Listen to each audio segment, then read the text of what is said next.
उपराष्ट्रपति चुनाव की प्रक्रिया शुरू हो चुकी है, लेकिन ये प्रक्रिया शुरुआत से ही विवादों में फंसती दिखाई दे रही है। चुनाव अधिकारी का नाम सामने आने पर विपक्ष चिंता में दिखाई दे रहा है, तो सवाल धनखड़ के इस्तीफे को लेकर भी उठ रहे हैं। वैसे चिंता इस समय बीजेपी कैंप में भी दिखाई दे रही है। तो कैसे उपराष्ट्रपति चुनाव को लेकर घिरी बीजेपी, देखिए इस रिपोर्ट में। देश में नए उपराष्ट्रपति के चुनाव की प्रक्रिया शुरू हो गई है। एनडीए और इंडिया गठबंधन दोनों ही उम्मीदवारों के चयन की कोशिश में है।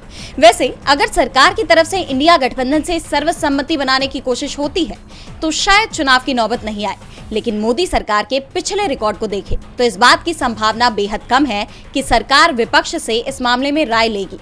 लोकसभा चुनाव के बाद से विपक्ष बेहद मजबूत स्थिति में पहुंच चुका है, इसलिए उसकी तरफ से उपराष्ट्रपति चुनाव में उम्मीदवार उतारना तय माना जा रहा है, क्योंकि इसका मजबूत सियासी संदेश भी जाएगा।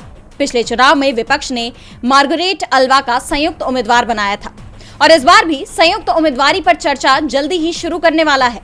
दूसरी तरफ बीजेपी के सभी नेता शांत हैं, क्योंकि उपराष्ट्रपति कौन होगा ये पीएम मोदी और अमित शाह तय करेंगे और जिस नाम को वो तय करेंगे उसी पर एनडीए भी अपनी मुहर लगा देगा। यानी चुनाव होना तय माना जा रहा है, लेकिन विपक्ष की चिंता चुनाव आयोग को लेकर बढ़ गई है।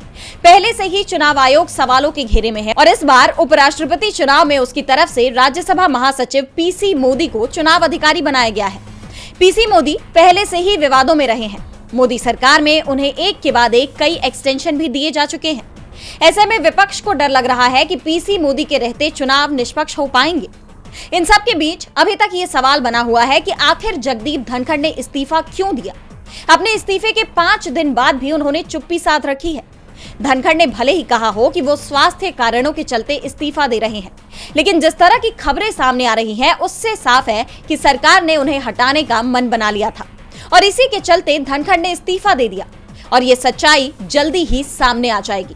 डीबी लाइव की रिपोर्ट।